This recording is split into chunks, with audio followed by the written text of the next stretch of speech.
Hello everyone, this is Darcy speaking. Welcome to the Let's Talk About Business podcast. This is my first episode and it will be the first one of 3 episodes. I'm glad to present you today's topic, tools and techniques to apply with customers. In this episode, you will be listening to 25 tools and techniques to apply when dealing with customers. Usually difficult customers.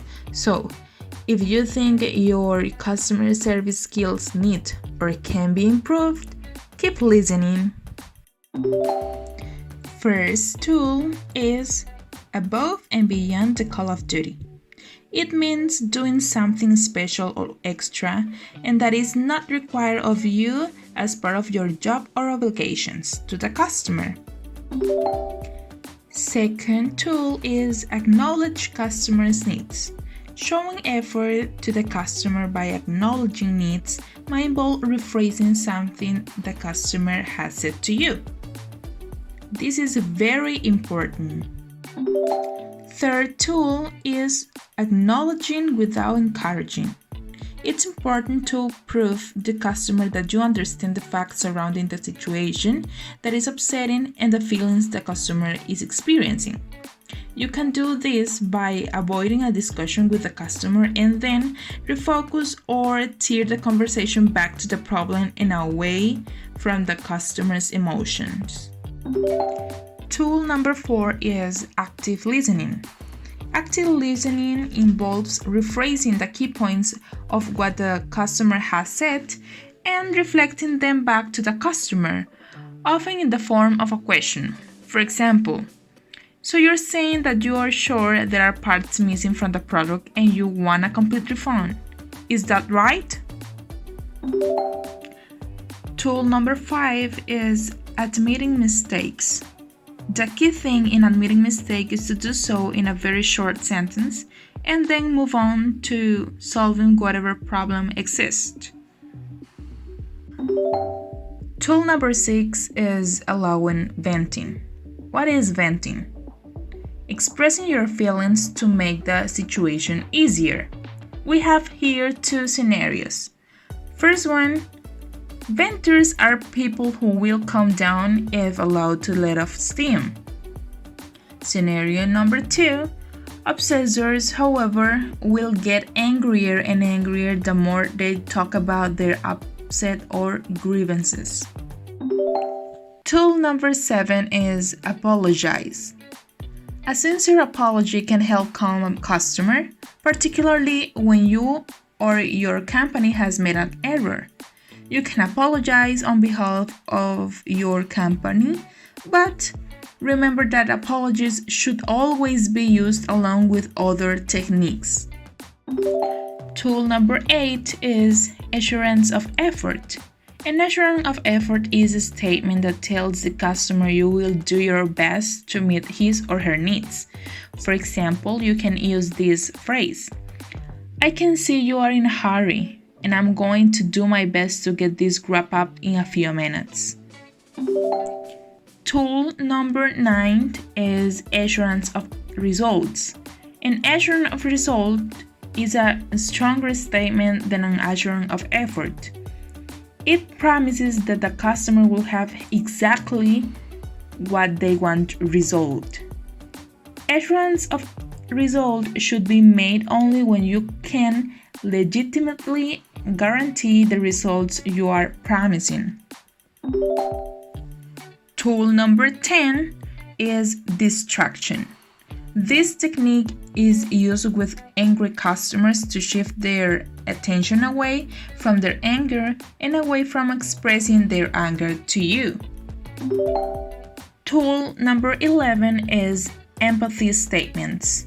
Empathy statements are intended to prove to the customer that you understand his or her emotional state or why he or she is feeling that way. You need not agree with the reason why a customer is angry, but you need to acknowledge that the customer is angry. Here are some examples. First one says, it seems like you are pretty upset by that delay. And second, I know it can be frustrating to have to complete these forms. Tool number 12 is explain reasoning or actions. The customer is not going to be familiar with your company policies and procedures, or at least not as familiar as you are. So your job here is to simplify the information to the customer.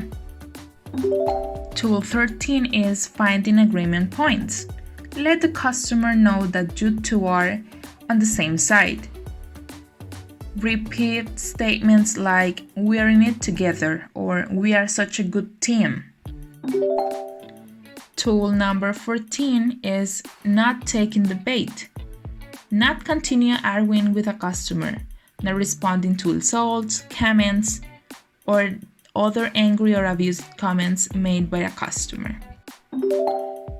Tool 15 is offering choices or empowering. By offering them choices, you also show respect for their wishes and help them exert some positive control over the discussion, how and when they occur, and related issues. Tool number 16 is plain language. Avoid the technical vocabulary. Make it simple to the customer to understand. Tool 17 is pros and cons. Customers see you as more credible or believable when you present both sides of something, like the pros and cons of products. Tool 18 is providing alternatives. Similar to providing choices or empowering, this is a simple technique to present positive alternative products, services, or actions that might apply to the customer's situation. Tool 19 is providing explanations. This is an easy one. Providing explanations means exactly what you think it means. You need to explain to the customer. Tool 20 is refocus. Refocusing a conversation means bringing it back to the original issue or topic. Tool 21 is setting limits. You set limits in situations where a customer is acting in not constructive ways. The customer might be raising his or her voice, swearing, or making repeated nonsense phone calls. In order to help the customer and keep your sanity, you need to encourage the customer to stop the inappropriate or destructive behavior. Tool 22 is the usage of neutral mode. To listen to the customer situation, but you cannot be affected with that. Neutral mode is an indirect way to acknowledge something a customer has said without agreeing with it or disagreeing with it. You can use this statement. Some people think that. Tool 23 is verbal softeners. You know that people don't respond well to language that sounds absolute, authoritarian, or harsh. Verbal softeners are exceedingly valuable tools to help you appear more competitive and likable to customers and to prevent conflict from arising from the use of harsh language. Tool 24 is voice tone empathetic.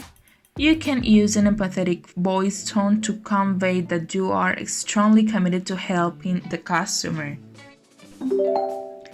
Tool 25 is the phrase, "You're right." It serves to surprise a customer since the last thing he or she expects is the middle of a rant is for you to say, "You're right." You'll find that empathetic use of this phrase will result in the customer not knowing what to say next. That provides an opening for you to use other technique. Oh, time flies, doesn't it? Well, guys, it has been a pleasure having your ears open for this episode. Hope everything runs great and that you enjoy the weekend. Don't forget to share this episode with your friends and family. Goodbye!